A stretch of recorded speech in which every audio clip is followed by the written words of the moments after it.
Kami dari Koalisi Pejalan Kaki sebenarnya hanya melihat bahwa untuk saat ini di kota Jakarta bisa dikatakan itu dari 100% jumlah trotoar di Jakarta hanya 20% lah yang bisa dalam tanda petik itu memenuhi kelayakan untuk bisa dilalui oleh pejalan kaki. Tapi tak ada satupun trotoar di Jakarta yang bisa dilalui yang nyaman dan aman dilalui oleh teman-teman penyandang disabilitas. Yang dikatakan 20% tadi itu seperti di beberapa daerah mana saja nih kira-kira, Mas? Ya, seperti kan kita udah tahu ya, ada Gatot Subroto.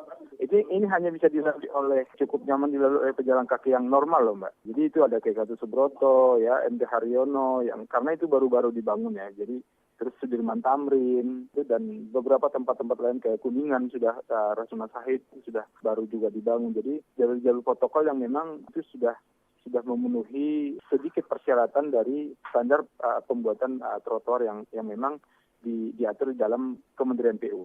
Ini berarti beberapa jalan yang baru begitu atau belum lama ini ada, berarti bisa dikatakan ada kemajuan untuk pengelolaan trotoar ini bagi para pejalan kaki sendiri. Itu tidak terlepas dari desakan masyarakat ya, karena selama ini kan kita lihat bahwa trotoar di Jakarta itu hanya 20% bisa dipergunakan oleh pejalan kaki yang cukup layak. Tapi sisanya kan Jakarta itu kan punya 7.000 km jalan raya. Itu hanya 300 km yang memiliki trotoar yang cukup layak. Bukan layak loh, cukup layak dilalui oleh pejalan kaki.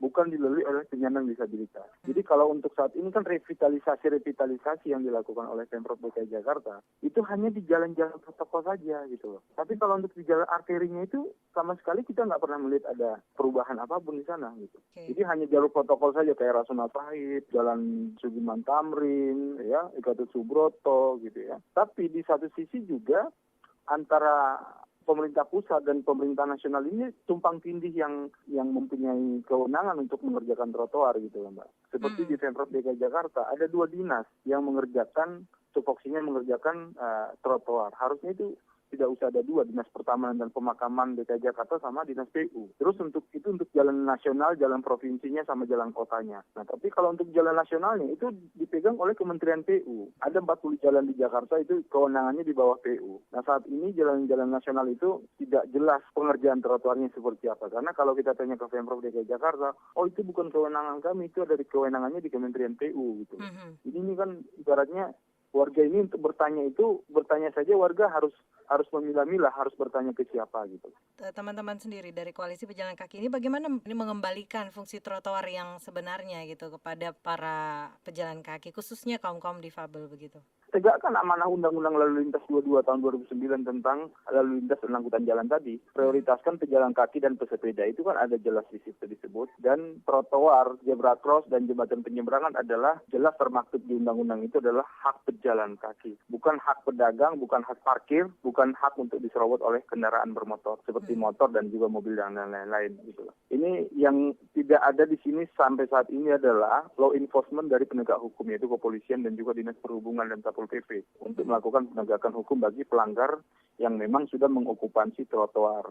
Seperti halnya dari sekretariatnya Koalisi Pejalan Kaki di Sarinah ya, di kawasan Sarinah. Itu kalau kita mau mengakses ke stasiun Gondangdia, itu kita harus melintasi ada 2 jalan, Jalan Johar dan juga Jalan Wahid Hasim. Itu satu hari dari pengamatan kami, itu tidak kurang lebih dari 5.000 orang yang mau menggunakan kereta api atau KRL, itu tidak bisa menggunakan trotoarnya. Jadi pejalan kaki harus berjalan di jalan raya gitu.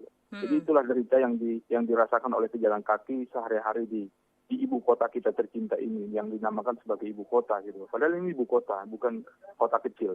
Nah, kalau bisa dibilang ini mungkin masih ada fasilitas, tapi ini sudah tidak ada fasilitas tapi tidak bisa dipakai gitu. Jadi terokupansinya secara massal oleh okupansi lain di luar pejalan kaki. Jadi kami menghimbau ya pemerintah, yaitu Pemprov DKI Jakarta dan juga di kepolisian ya, saatnya untuk bertindak ya, untuk melakukan law enforcement kepada pelanggar-pelanggar yang memang mengokupansi trotoarnya pejalan kaki. Kalau tidak, ya itu tadi akan seperti datanya Korlantas Mabes Polri, 18 pejalan kaki tewas setiap hari di seluruh Indonesia. Jadi harus juga ini jadi warning bagi kita.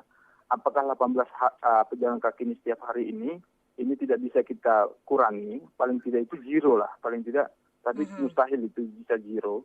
Karena di Jakarta sekalipun itu kecelakaan bagi pejalan kaki itu sangat rentan sekali ya. Karena memang trotoarnya sudah diokupansi. Paling banyak itu pedagang dan juga parkir. Gitu. Pejalan kaki hanya bisa menerima. Tapi inilah teman-teman di koalisi pejalan kaki bergerak ya untuk mengingatkan dan mengedukasi, mensosialisasi bahwa kita kembali kepada hitopnya kita. Semua manusia itu adalah pejalan kaki. Gitu.